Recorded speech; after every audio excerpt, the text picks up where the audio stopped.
tere õhtust siis alustan siis järgmist episoodi podcastis Minu avalikud salamõtted. Kui sa oled mind varem jälginud, siis sa tead, millest ma räägin. Ja kui sa ei ole mind varem jälginud, siis ole nii kena ja vaata mõnda varasemat episoodi ka, sest selleks, et sellest kõigest aru saada, mida ma räägin, peab seda pidevalt jälgima, muidu vastasel korral jääb mu jutt võib-olla segaseks. See tähendab, et see podcast ei ole muidugi mõeldud siis niimoodi enese näitamiseks, ma ei taha ennast näidata, ma ei taha meeldida sulle, ma ei taha sind meelitada millega, ma ei taha, et sa mind valiksid, ma ei taha, et sa mulle raha saadaksid. Ma lihtsalt teen seda selleks, et veidi valgustada mõningaid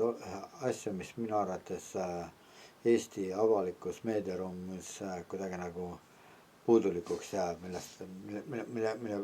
millega seoses mulle tundub, et inimesed nagu kuidagi mõistavad asju valesti või siis poolikult või siis interpreteerivad olukordi ja asju valesti. Aga ühesõnaga see selleks praegu, ma ei räägi pikemalt oma metodoloogiast, millest ma rääkida tahan, on asjadest enestest. Nüüd, kui sa oled minu podcasti varem kuulanud ja oled avastanud selle ja see, mis selles räägitakse, mitte see, kuidas ma välja paistan oma kaameras ja see, mida sa teisel pool kaamerat siis näed, vaid kui sulle meeldib see, millistele järeldustele ma olen jõudnud või millist infot ma sulle jagan, mida sa võib-olla mujalt ei tea, mujalt ei kuule, sest ega eesti keeles ei ole kõik asjad kättesaadavad, kaugeltki mitte. Samuti võin ma päris kindlasti väita, et ka mitte inglise keeles ei ole kõik asjad kättesaadavad, kõik teemad ja on niisuguseid teemasid ja on niisuguseid uudiseid, mida sa võid kätte saada ainult kas siis inglise keelest või seda väga harva, aga siis väikestest keeltest nagu ungari keel ja aga muidugi ka väga suurtest keeltest nagu näiteks hiina keel. Hiina keeles sa võid ju kui sa valdad hiina keelt, sa võid niisuguste uudisteni jõuda, mida sa mujalt tõepoolest ei kuule. Aga mina ei oska hiina keelt, nii et ma Hiinast sulle ei räägi, hiina keelest sulle ei räägi, Hiina arusaamadest sulle ei räägi. Ma räägin sulle Eestis, ma räägin sulle Ungaris, ma räägin kui eestlane eestlasele ja loodan, et sa aru saad ja võtad kuulda seda, mida ma räägin, sest vastasel korral võid sa lihtsalt võid millestki ilma jääda ja midagi siin maailmas valesti interpreteerida. Aga ühesõnaga siis see, et jah, mis siis on. Ma olen juba aasta aega oma podcasti teinud. Kui sa oled varem mind kuulanud, siis soovitan nüüd panema märgi need episoodid, mida sa kuulad või mida sa kuulanud oled, kas siis tagantjärgi või siis praegu see. Ja kui sa arvad, et nad on väärt seda muidugi, siis märgi nad meeldivaks ja telli minu kanal, sest niimoodi saavad algoritmid teada, et algoritmid on küll elutud asjad, aga algoritmidest me oleme kõik sõltuvad ja kes me internetis tegutseme, kes internetis üldse tegutsevad, kes internetiga mingi kokkupuutumine on, nad on algoritmidest sõltuvad ja algoritm ei ole inimene, mingi ebainimlik mõtlemine kontrollib meie samme, uurib meid, jälgib pidevalt ja kui vaja, siis teatab sellest sinna, kuhu ta vajalikuks peab teatada meist. Aga ühesõnaga see toimub ka niimoodi, et kui sa märgid minu episoodid meeldivaks ja tellid minu kanalit, siis algoritm näeb, et selleks kanalist oleks huvitatud, sellest jutust, mida ma räägin, sellest oleks huvitatud. Ja see ei kehti ainult minu puhul niimoodi, see kehtib kõigi puhul niimoodi. ja siis sellest sõltub, et jah, kui palju meile uusi vaatajaid tuleb, kui palju meile uusi külastajaid tuleb meie podcast'i vaatama ja kuulama ja sest sa ei kaota mitte midagi. Enamike episoodi enamike episoodide puhul sa ei kaota mitte midagi, kui sa ainult kuulad neid ja noh, siis sa saad midagi nii teada, mis ei ole võib-olla mujalt kättesaadav. Ühesõnaga, aga siis lähme edasi teema juurde. Ma ei ole nüüd küll ise Eestis, aga ma vaatasin, et Eestis olid nüüd kohalikud valimised, millest ma ise osa ei võtnud. Sest kuidas ma valin kohalikel valimistel, kui ma ise Eestis ei ela. Keda ma valin siit Ungarist mõnda või. Ja siis noh, aga ma panin tähele nii mõndagi, mis üllatas võib-olla natukene, kuigi mitte liiga palju. Mind vähemalt mitte, sest ma nägin neid asju ette. Põhimõtteliselt need asjad niimoodi lähevad ja pärast neid valimisi ja mis ühesõnaga ja mis ma tahtsin ütelda seda, et jah, need erakonnad, kes olid kõige rohkem kärasid, neid nii väga ei valitud enam. Huvitav on see, et Keskerakond saavutas erakondadest vähemalt, kui valimisliidud välja arvata, siis saavutas suure võidu, lausa võib öelda, kuigi mitte tingimusteta võidu, nii et tema ka sõltub teistest. Isamaa oli siis 3. või. Ja EKRE siis Eesti Konservatiivne Rahvuserakond sai ainult 8,2% või üle 8% veidi. Isegi parempoolsed said ligi poole sellest häältest, kuigi Reformierakonna häältesaak oli samuti väga kesine ja see ei üllatanud mitte üks põrm muidugi, kuigi võib-olla kui e-hääletamist oleks olnud, siis oleks veel kesisem olnud. Seda me ei tea, sest seda me ei saa kontrollida. E-hääletamised on niisugused hääletamised, et nende puhul me ei saa teha kontrolli, me ei tea, mis on tegelikult. Me peame heas usus uskuma, et niisugused tulemused olid ja ongi kõik. Aga nüüd selleks mina rohkemat selle kohta ei taha öelda, sest ma ise ei ole seal, ei ela seal, ei käinud valimas ja tegelikult ma ei ole moraalset õigust praegu sellest rääkida isegi. Aga mida ma tahtsin öelda veel on see, et kui ma kuulsin või lugesin Martin Helme kommentaari, keda ei valitudki seekord või kes sai peaaegu 1000 häält, et tema siis tema puhul siis tema siis väitis, et ilmselt nad on siis alahinnanud EKRE, see tähendab on alahinnanud seda möödunud suvel toimunud lõhestumist. Kui teatavasti, kui möödunud aastal paljud inimesed, võib-olla isegi suurel poole, kui mitte pooled isegi võib-olla, aga ma ei tea, seda sinna arve sa teed ise paremini, kui sa seal Eestis koha peal oled. Ja igatahes väga paljud inimesed läksid ära ja ma ütlesin, et ühes varasemas episoodis ütlesin ka selle asja kohta, et EKRE-t ma võib-olla enam ei valiks, miks, sellepärast, et minu arvates EKRE läks just selle tõttu, mis toimus möödunud suvel, läks nende jõudude õnge, kes siis EKRE-le halba soovivad. Mul oli siin üks episood, situatsioon, ütleme niimoodi. Kui ma siin rääkisin seda eelnevat juttu, koer tuli uksest, püüdis uksest sisse tulla, ta küll ei saanud millegi pärast ust lahti. Mõnikord ta on ninaga lükanud ukse lahti siin ilusti, aga seekord oli õnnestunud ja ja ma isegi ei tea, mis ta tahtis, ilmselt ta kuulis mu häält, et ta kuulis, et ma räägin midagi ja siis arvas, et ma temaga räägin, aga noh,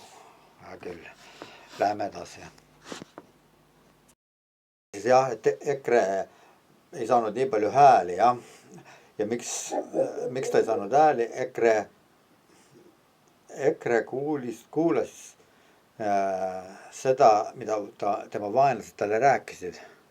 kahjuks ja möödunud aastal selle tõttu toimus niisugune lõhestumine EKRE-s, mis minu arvates seab kahtluse alla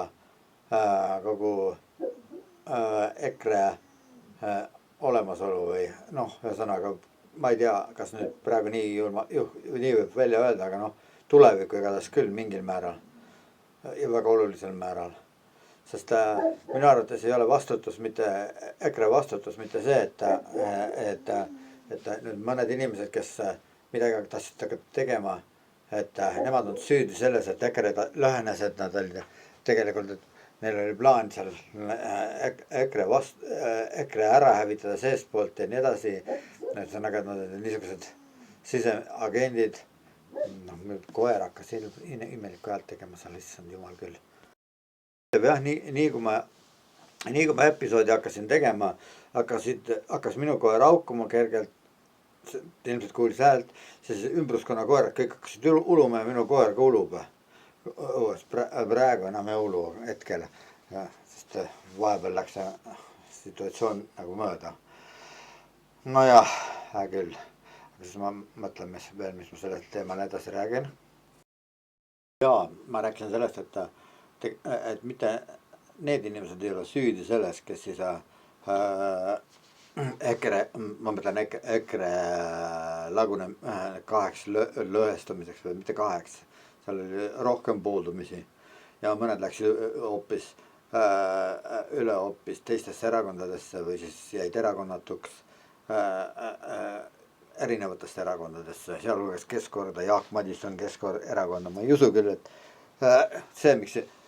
et Jaak Madissoni oma mõttelaad üldse näiteks muutnud on. Tema läks Keskerakonda ja ta jätkab põhimõtteliselt sama juttu ja ajab edasi, mida ta enne käes. Ja see, et need on erakonda vahetanud, seal üldse tema mõttelaadi nagu muutuvad, välja arvatud see, et need kiidusõnad ja need positiivsed asjad, mida ta enne siis EKRE-st rääkides välja tõi, nüüd ta räägib samasugust juttu Keskerakonna kohta ja reklaamib niimoodi Keskerakonda ja natuke naljakas on vaadata näiteks Yana Toomi ja Jaak Madissoni kõrvuti istumas ja teineteisega nagu ühes partei asjust rääkimas, kuigi nad Europarlamendis tegelikult nad kuulunud erinevatesse fraktsioonidesse teatavasti. ja no nii. Samas on tõsiselt kahju näiteks, et Jaak Valge lahkus ju EKRE-st ja samuti veel mõned inimesed. Ja mitte minu arvates ei ole vastutus mitte nende inimeste, kes kuulsid nende niinimetatud rahulolematute hulka, vaid pigemini on vastutus oleks ju EKRE-s ikkagi juhtkonnale kuuluks sest Märt on ungari keeles, sest vabandust. Ja sest, et see, kes teatavasti juht peab hoidma koos oma alluvaid ja tema vastutab oma alluva eest, sest ei saa ju nõuda ju ka teistelt, teistelt ametkondadelt, et nemad, kui nemad vastutagu nende tegude eest, mille nende alluvad on korda saatnud, siis nüüd kas siis nüüd ei peaks vastutama erakondade poliitikas, sisepoliitikas, ma mõtlen selle erakonna juhtkonda kuuluvad inimesed ja liidrid. Nii et minu arvates on Mart ja Martin Helme peasüüdlased selles, et siis EKRE-st nii palju inimesi möödunud suvel lahkus. Ja on ka loomulik, et inimesed ei pruugi kõik ühtemoodi mõtelda ja need ei mõtlegi. Ja see ei toimu ka ju ka tegelikult siin Ungaris selle niinimetatud EKRE Ungari vennaserakonna suhtes, et kõik Fideszi liikmed peavadki mõtlema, et absoluutselt ühtemoodi, ja kuigi see enamasti niimoodi on ja kahjuks mida aeg edasi muidugi seda enam on Fidesz üha rohkem ja rohkem paremale kaldunud ja autoritaarsemaks muutunud, võib öelda. Sama märgata muidugi ju ka EKRE juures, et EKRE on, kui nüüd mitte autoritaarsemaks muutunud, siis vähemalt on ta nii-öelda pigem, ütleme nii, et ta on nagu kuidagi pigem liberaalsemaks muutunud, ei ole või? Ma ei tea, kas nüüd niimoodi? Jaa. Ühesõnaga, et nagu teatavad loomaliigid ja on niisugused, et nad muudavad värvi vastavalt ümbrusele. Kameeleonid olid ühed sellised loomad. Siis ei saa kiskjad loomad neid ära ampsata, kui neid ei panda tähele, kui nad on kivi peal, siis nad on kivivärvi ja allikad niisugused ja nii edasi. Ühesõnaga jah. No kuigi EKRE puhul ei saa seda nagu ka liiga kindlalt väita, et nad vastavalt olukorrale, vastavalt taustale siis muudaksid oma värvi, sest pigemini on nende puhul tähele pandud varemalt vähemalt oli küll eriti, aga nüüd on viimasel ajal võib-olla vähem isegi. Et kui mitte Martin Helme näiteks välja, et Mart Helme, tema liidrid, et ta pigemini nagu püüab nagu silma paista, kontrasteeruda sellele ümbruskonnale. Aga et neid märgatakse, sest kui tuleb kiskja, siis nad ilmselt kavatsevad vastu hakata, kes neid ära süüa tahab. Aga jah, see on üks väga oluline printsiip, et vastutab juht kõigil puhkudel ja nii on ka, kui erakond lõhestub, erakond ei suuda saavutada üksmeelt, ei saa hakkama sellega, et juhid ei saa hakkama sellega, et hoida oma ridu koos, siis on see igal juhul juhtide süü. Muidugi ei tasugi ja see on enesest mõistetav, et kes on erakonna vaenlased, siis et nemad siis nagu nemad siis nagu niikuinii sarjavad ja ründavad ja rahvuskonservatiive ja püüavad teda maha suruda nii palju kui võimalik. Aga jälle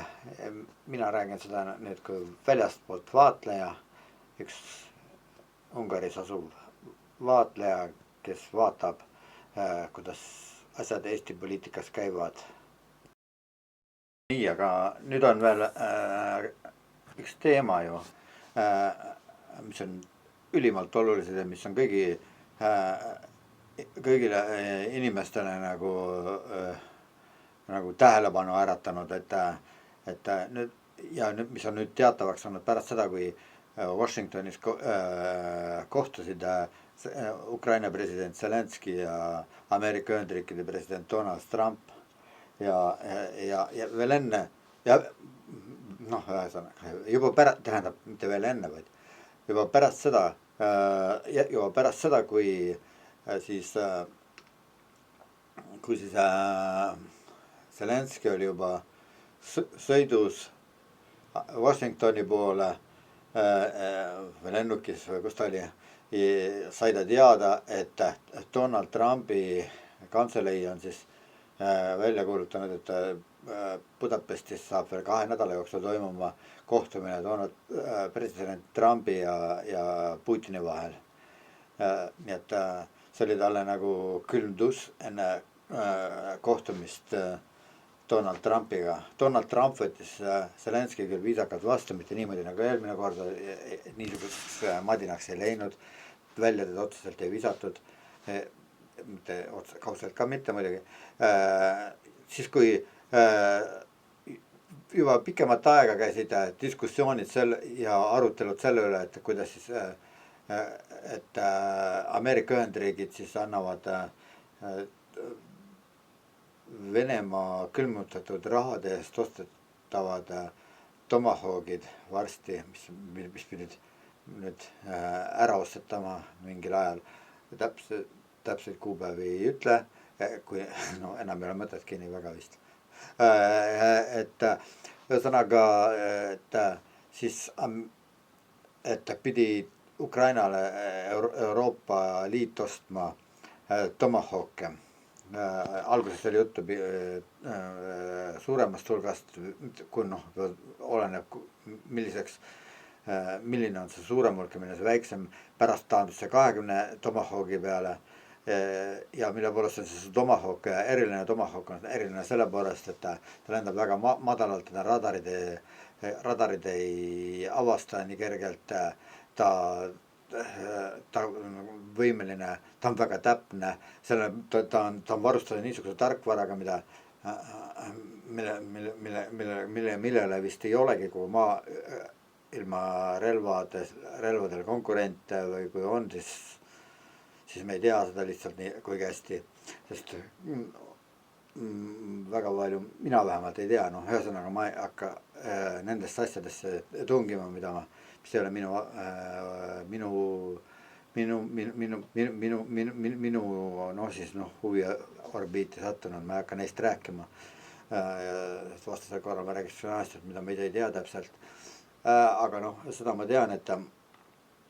nad on väga täpsed ja need umbes 15 sentimeetri täpsusega võib erinevates maailmapaigus, mitte erinevates maailmapaigus küll, aga 3000 kuni 3000 kilomeetri raadiuses siis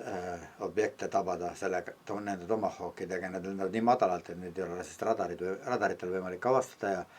ja seetõttu nad on väga ohtlikud relvad. Ühesõnaga, aga võib-olla sellest on palju kuulnud ja sellest on palju räägitud ja nüüd pärast seda, kui nüüd Putin selle ajavahemikul, kui juba Zelenski oli juba teel sinna Washingtoni Trumpiga kohtumisele Valges Majas, helistas Putin Donald Trumpile ja rääkis talle augu pähe, et kuule, et ära sa neid Tomahawke Zelenski marakratile müü, sest ta niikuinii ta ei tea, mida nendega asja peale hakata või midagi taolist. Ükskõik, kuidas ta selgitas, sest teatavasti on see Putin vana KGB koolitusega agent, kes on väga hästi treenitud igasugust inimestega manipuleerima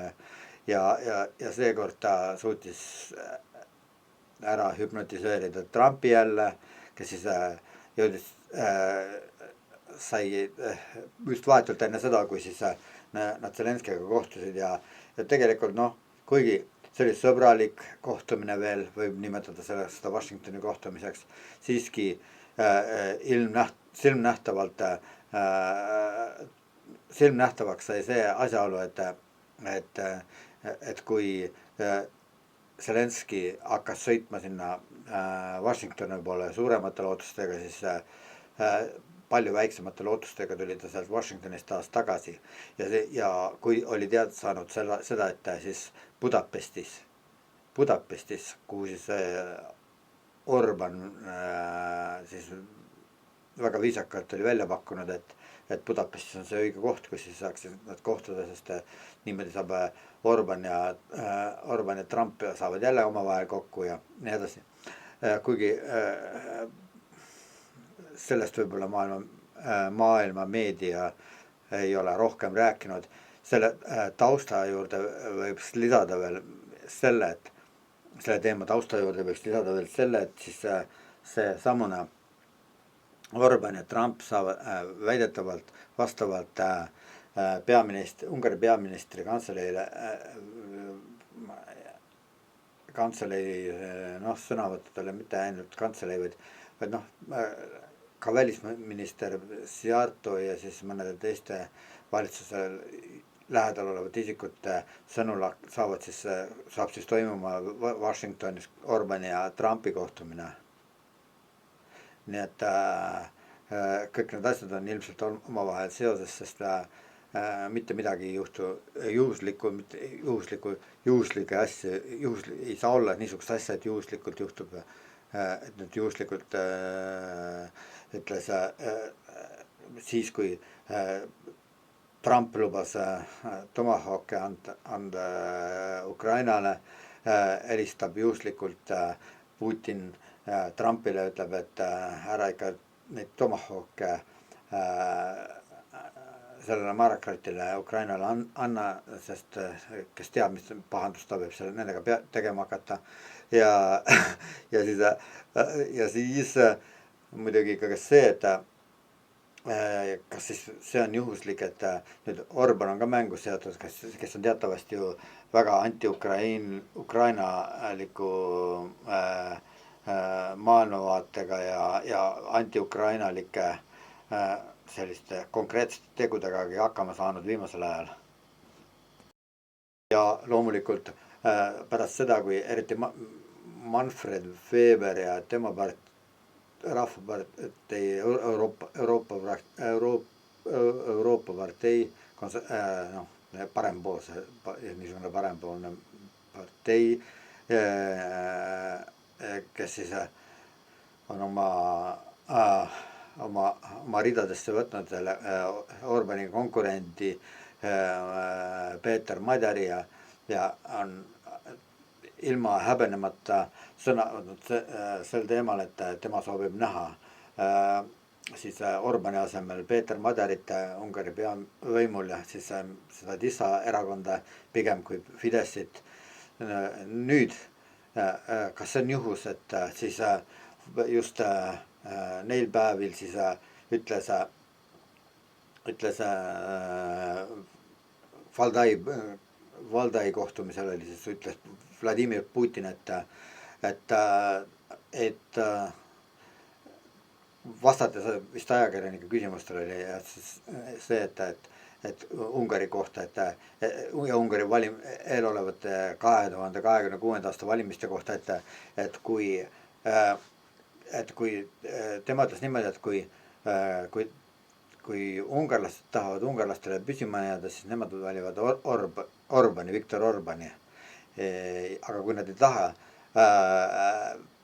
ungarlastena püsima jääda, siis nad muidugi valivad kedagi muud. Ja mida mõned siis,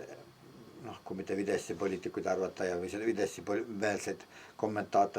poliitikakommentaatorid välja arvata, siis nemad on ütelnud selle kohta, et see on ju otseses mõttes, kui üks suurriigi president seda välja ütleb, siis on otsesõnaline sekkumine selle riigi siseasjadesse ja aga nüüd pärast seda, kui siis need asjad olid juhuslikult kõik juhtunud üheaegselt, siis ütles ka Donald Trump, et Egiptuses, kuhu ei olnud mitte kõik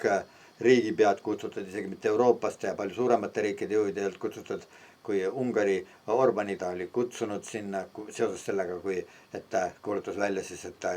Iisraeli ja Palestiina vahel on need rahud sõlminud, kuigi tänase päevani tulistavad teineteist iisraellased ja palestiinlased. Ja huvitav aga kui Trump kuulutas välja rahu, siis tema on järelikult rahu, kui tema niimoodi ütles. No vot. täiesti juhtumisi kutsus ta sinna ka siis Orbani ja ütles täiesti juhtumisi niimoodi Orbani kohta, et, et,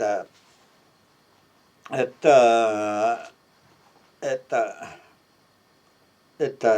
et siis noh, mida ta ütleski, et mul ei ole sõna-sõnad meeles. Ühesõnaga kiitis väga Orbanit ja avaldas lootust sellest, et nimetas sõbraks ja väga silmapaistvaks poliitikuks Orbanit, millega ta mõnede siinsete kohalike kommentaatorite arvates tõstis Ungari sama kõrgele pjedestaalile kui näiteks on Türgi ja siis et on juba samakaaluline riik kui Türgi, kuigi Türgi on teatavasti 8 miljoni elanikuga riik ja Ungari on alla 10 miljoni elanikuga riik ja siis Türgi armee on peaaegu umbes ligi 1 miljon meest, 1 miljon sõjameest. Ungaril on see, ma ei tea täpselt arvu, aga mitte väga palju ja ega Ungari on ka NATO liikmena vaevalt ületab 2% see tema panus praegu ja ega nad eriti ei rõõmusta selle üle, et kui peab hakkama nüüd 5% tõstma seda ja kui nad ka seda teevad seda, siis kas nad seda kasutavad selleks nendel eesmärkidel, mida meie mõtleme, et on NATO-le kasuks. Ja nii, ja see kas täiesti juhuslikult siis noh, ütles see, et Trump siis seal Egiptuses, et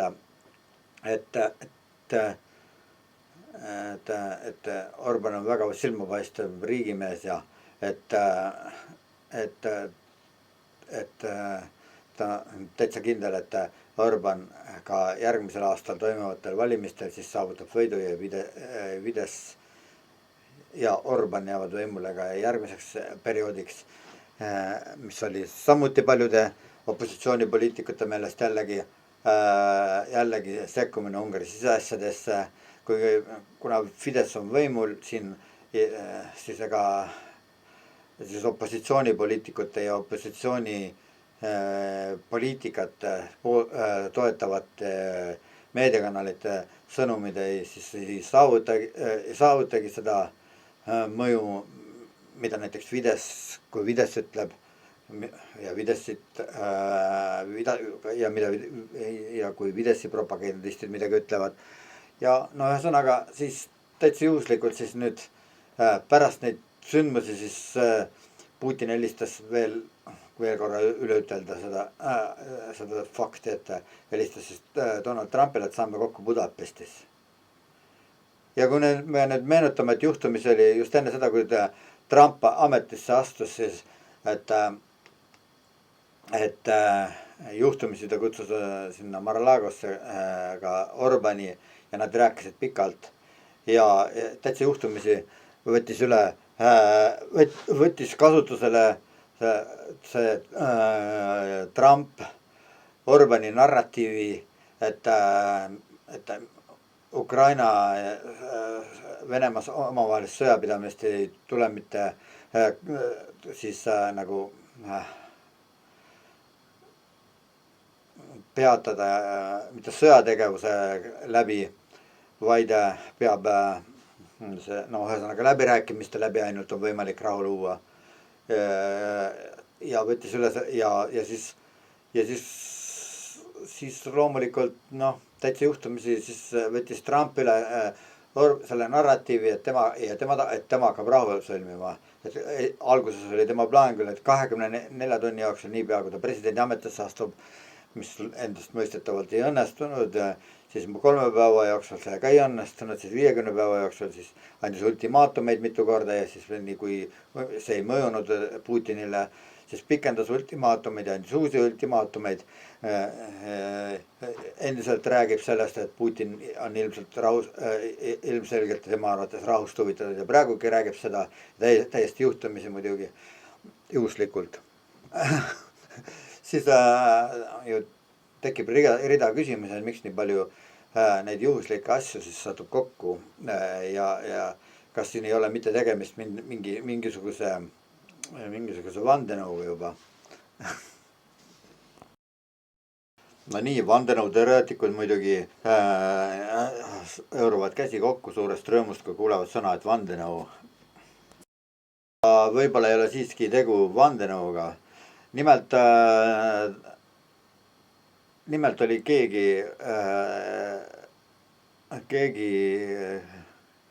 ameeriklane, Ameerika psühhiaater, kes väitis, et täitsa kindlalt, et tema arvates on Donald Trump psüühiliselt haige inimene. Ja võib-olla see, et ta jäljendab endast väiksemat meest Orbanit sageli ja seda enese teadmata võib-olla isegi, et see on ka kuidagi nagu seotud sellist analoogsete probleemidega hoopis. Nagu ka näiteks siis üks endine KGB-lane Sergei Žirnov, kes elab nüüd Prantsusmaal ja siis on oma minevikust lahti ütelnud ja on kirjutanud raamatuid ja esineb ka siis arvamuskujundajana või arvamusliidrina mitmetes venekeelsetes peamiselt, aga Ukraina siis YouTube'i kanalites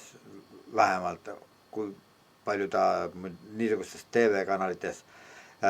esineb ja TV peal esitab ja kas ta kirjutab ka neist artikleid ja kas temaga artikleid avaldatakse, selle kohta ma ei oska päris täpselt öelda, aga tema on ütelnud, et tõepoolest, et Trump on psühhiaatriline juhtum ja miks ja tema kinnisidee on, et Biden, et kõiges on süüdi Biden ja see siis et sõja kohta ta on siis, Ukraina sõja kohta siis on öeldud, et see on Bideni sõda, et see ei ole tema sõda, see on, et ta tahab nagu, Trump on siis ju väljendanud seda arvamust, et iga hinna eest tahab nagu eemale jääda kõigist sellest Ukraina sõjaga seotud probleemistikest ja et mis teda siis kinni hoiab selle küljes, et ta ikkagi püüab nagu mingil määral seda rahu tegemist sobitada, on see, et tegelikult ta on Putinisse armunud Žirnovi sõnul. Et Žirnov väidab, et Trump on tõesti Putinist armunud ja seda näitab kõik see, kuidas Trump siis kõik need teod, mida siis Trump ja kõik need sõnad, mis on tema, mis kuuluvad temale viimasel ajal ja mitte ainult viimasel ajal, võib-olla juba varematki ja kui me hästi tähele paneme neid väljaütlemisi, mida ta varemalt on ka öelnud. Ja sellest oma arvamusest ei ole Žirnov veel siiamaani lahti ütelnud, et tema väidab, et tõepoolest, et see on nagu mingi saatuslik armastus, Trumpi armastus siis Putini vastu ja et muidugi lisab ta kohe juurde, et see ei ole Bideni sõda, et Biden ei alustanud seda sõda, Biden ei tunginud kellelegi kallale otseses mõttes, vähemalt mitte, et kui ka ta mingisuguseid midagi provotseeris seal kuskil kellegi arust, siis see ei ole ikkagi sõja ja agressiooni alustamine, aga agressiooni üsna ühemõtteliselt ja üsna selgekujuliselt igaüks võib aru saada, kellel normaalne mõistus on, et selle sõja alustas Putin, kes tungis siis 24. veebruaril 2022. aastal, mis minu arvates ei olnud juhtumisi, see võib küll paranoilisena tunduda, aga minu arvates ei olnud juhuslik, et see toimus siis Eesti Vabariigi sünniaastapäeval. ja siis, et see oli ikkagi Putin see, kelle sõda see oli, see veel on kahjuks. Ent ometi seob siis Trump kõik seda Bideniga ja kõik muud asjad, nagu ka migratsiooni küsimused ja Mehhiko piir ja immigrandid ja muud pahad asjad, USAid ja sellised asjad, mis on muidugi loomulikult oli korruptsioon tohutu USA-s ka ja kahjuks, kuigi seda korruptsiooni uurimisega tegelevad sellised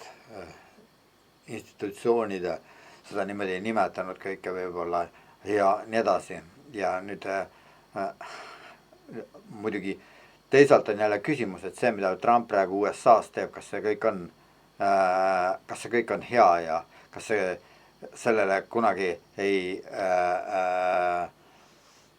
ei vaadata mingisuguse samasuguse pilguga nagu kunagi selle 30ndatel aastatel pruunsärklaste puhastustööle ja niisugustele jah, Saksamaal, ma mõtlen Hitleri Saksamaal. Okei. Nii hull see asi vast ei ole Ameerikas. Ja muidugi siia võib lisada ka selle, et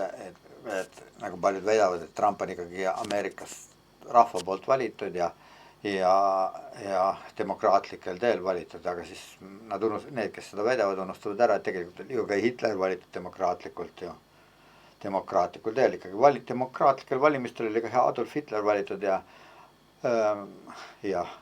ka Putin võib-olla isegi omal ajal. Kui sa nüüd kristlane oled, siis sa peaksid teadma ka seda,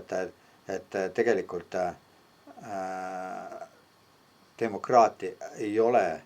ilmtingimata see, kuidas tõde ja õiglus sünnib. Ei ole ilmtingimata see meie vahend, see tee, kuidas tõde ja õiglus sünnib, kuigi temast paremat, kahjuks nagu ütles vist Churchill oli see mees, kes ütles selle kohta niimoodi, et demokraatia on üks vilets värk, aga kahjuks paremat viisi ei ole riigi juhtimiseks. Jah. Eks vaatame, kuidas tuleviku ajaloolased siis käsitlevad neid teemasid ja meie lähme edasi oma teemadega. Jah, me rääkisime siin Eesti valimistest ja Eestis, et EKRE ei ole enam nii, vähemalt kohalike omavalitsuste valimiste tulemusi vaadates ei ole enam nii populaarne kui varem oli. USA-s on ka Trumpi see magaliikumine natukene oma populaarsust kaotanud ja ilmselt seda just ennekõike see, et ta ei ole suutnud Ukrainas rahu saavutada, kuigi ta on nii mõnegi arvates ja üsna hea asjaga hakkama saanud, et ta on sõlminud 8 rahulepingut ja kui me nüüd kui me nüüd meenutame ka seda, et näiteks Putini leidus keegi, kes küll ei kuulnud, mida Putin ja Trump omavahel telefonikõneluses rääkisid, nad rääkisid sellest, et ta väitis, et ühesõnaga, et on niisugused kurttummad nagu, kes oskavad huultelt lugeda ja mitte nagu Kaja Kallase puhul, aga kes tõepoolest oskavad huultelt lugeda, et kes lugesid Putini huultelt välja, kuidas Putin Trumpile puges ja kuidas ta meenutas kõiki neid asju, kõiki neid rahulepinguid ja esimesena muidugi seda, et kuidas Trump ütles, et kui tema oleks president olnud sel ajal, kui Ukraina sõda algas, siis kui tema oleks sel ajal president olnud sel ajaperioodil, siis seda sõda ei oleks alanudki ja Putin kinnitas seda oma sõnadega ja siis samuti ta ja puges talle niimoodi Trumpile, talle meelepäraseid sõnu öelda ja meelitada ühesõnaga. Ja siis ta rääkis sellest, kuidas Trump oli need rahulepingud sõlminud ja alates Abrahami lepingust ja kõiki neid asju ja nii ta läks järk-järgult edasi kuni Zelenski maha materdamiseni ja Ukraina maha materdamiseni, maha tegemiseni ja kuidas ta oleks nõus piiride kinni külmutamisega, aga mitte päris täpselt niimoodi, vaid et Donbassist, Donetski oblastist, need alad, mis on praegu veel Ukraina käes, et siis need antakse üle Putinile ilma võitluseta, see samane Pokrovski kant. Peamiselt on sellest juttu. Samuti siis, et tema annaks siis mingid alad Zaporožje ja siis Hersoni piirkonnast, oblastitest üle vahetuskaubana siis ukrainlastele ja seda ta on nagu niimoodi nagu vist on jutuks tulnud, kusjuures tingimused on veel mõned, mida Ukraina ei saa vastu võtta kahjuks, et Ukraina ei saa kunagi NATO liikmesriik. See on üks peamine, see olevat üks peamine põhjus, miks Putin siis Ukrainale kallale tungis, kuigi kas ei tundu imelik, et Ukraina tungis kallale, kes ei ole NATO liikmesriik ja siis tõi ettekäändeks selle, et Ukraina tahab NATO liikmesriigiks saada, mille NATO ühe niisuguse organisatsiooni liikmesriigiks saada, millel ei ole plaanis kedagi kunagi rünnata, vaid see on kaitsmiseks loodud. Samuti on Putin korduvalt väitnud, et NATO ohustab siis Venemaad ja kas ta ikka ohustab, kas ta on ohustanud, kunagi omal ajal olid veel Jeltsini ajal oli veel juttu isegi sellest, et kunagi Venemaa võiks võtta NATO liikmesriigiks, aga siis jäid need jutud sinna paika kahjuks. Ja siis samuti oli juttu muidugi ka ühesõnaga väga osavalt puges siis ja ütles meelitusi siis Putin Trumpile, mis ilmnähtavalt mõjus Trumpile ja kes passis nagu päris kahe vahel olevat ja see meenutas mulle ühte karikatuuri, kus siis mingist sotsipiigast, kus siis peab valima töölise ja kapitalisti vahel, et ei tea kumba valida, mõlemad ilusad poisid ja ühesõnaga, et Trumpi käitumises passis midagi niimoodi silma, ta ei eitanud küll täiesti seda, et siis seda, need kunagi võib ju juttu tulla sellest Tomahawkide müümisest ja üleandmisest Ukrainale, kuigi tema arvates parem oleks see, et kui neid üldse vaja ei oleks, et Ukrainale üle anda ja et need Tomahawke läheb Ameerikale endal vaja ja nii edasi. Neist kõigist asjast sa oled kindlasti kuulnud, kui sa oled varem poliitikahuviline. Sest vastasel korral ma oletan, et kui sa ei ole poliitikahuviline, siis üldse ei vaata seda või siis vaatad seda minu pärast, aga ega minu pärast ei ole mõtet vaadata ega kuulata seda eriti vist või miks mitte ka, et jah, siis sa saad teada, mis mind huvitab.